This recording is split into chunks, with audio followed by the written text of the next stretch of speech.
Thank you, Deputy Speaker. I'd like to thank the people of Ely and East Cambridgeshire for electing me as the first MP for the new constituency, but following in the Liberal footsteps of Clement Freud and others before him. I'd like to congratulate Irene on making her first speech to this House. Your constituency sounds almost, but not quite, as beautiful as mine. And I'd also like to congratulate David on his first speech. My mum is a member of the Turnover Club, and so I became an honorary member when I came to this House because I felt I needed to check the saucer so that I could report back to her. So I understand where you're coming from. Ely and East Cambridgeshire contains part of North East Cambridgeshire and the most of South East Cambridgeshire. So I'd like to thank, names I'm hopeless with. I'd like to thank Stephen Barclay MP for being so helpful in passing over casework from those constituents. And I thank Lucy Fraser KC for representing South East Cambridgeshire, and in particular for supporting the much-needed upgrade to Ely Rail Junction. And on that, I was really disappointed to hear nothing about the funding for that in the budget. We all want economic growth for this country. You need to help us fix the Ely Junction if you're going to get freight to and from the ports and allow us to have that growth.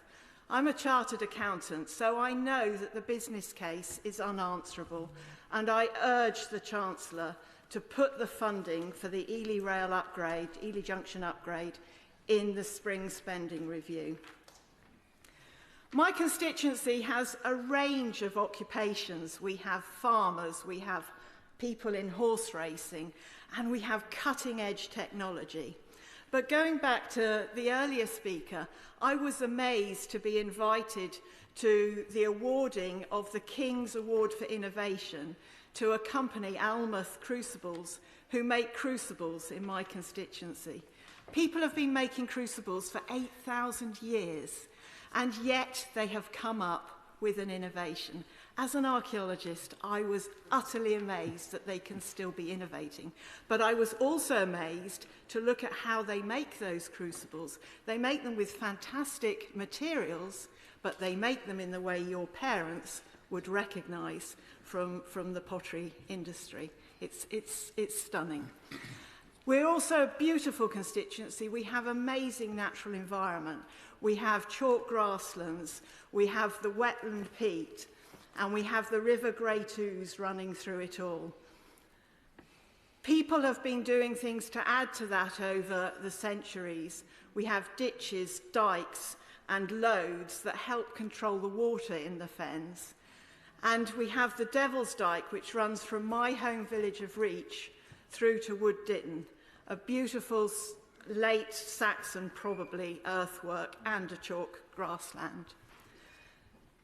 And watching over all of this, we have the Ship of the Fens, which many people say is one of the best cathedrals in Europe. Personally, I think it is the best, but I wouldn't claim to be an expert in cathedrals.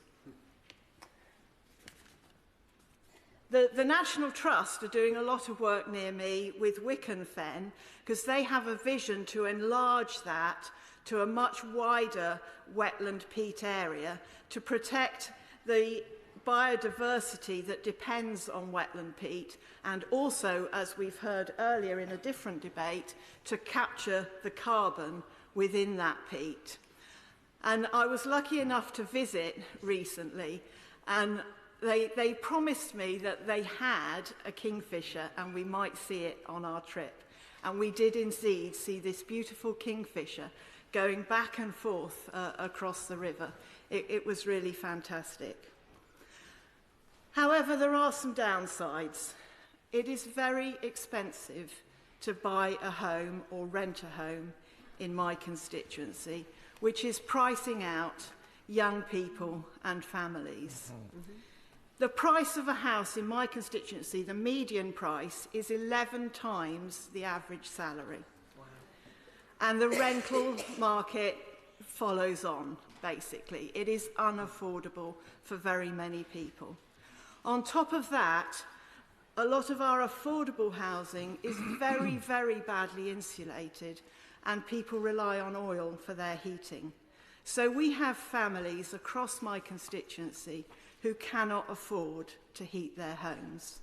So as the government is rebuilding Britain, which I hope we can do, then I really say make sure that the buildings, the homes that we're building, are affordable for people to live in, and not just because they've got an affordable price or an affordable rent, but because they're energy efficient, and so they're cheap to run as well.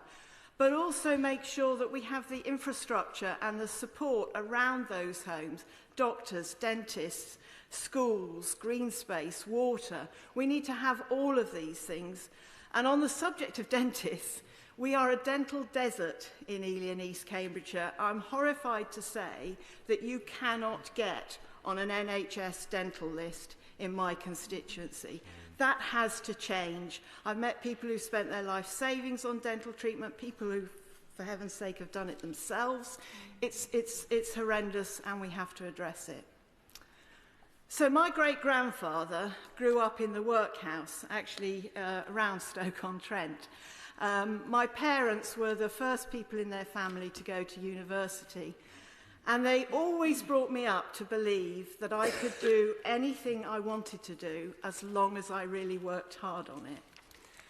Well, I first stood to come to this house in 1987, and both Mum and Dad helped me with that campaign. Sadly, my dad died a few years ago, but my mum supported my election campaign this year, and I know that Dad would have been really pleased to see me elected, just as Mum was.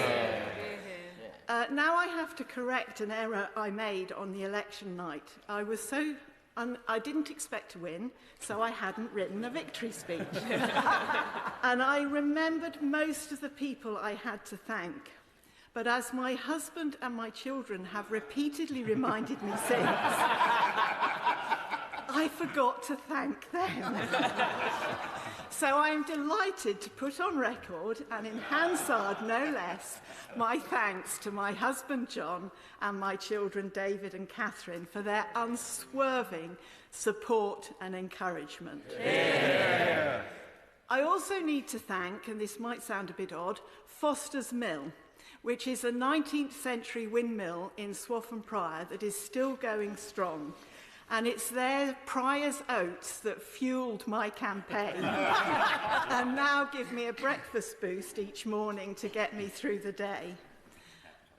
Of course, I have to thank my agent, Lorna Dupre, for running a wonderful campaign, and all my campaign team for delivering the leaflets and doing all the canvassing.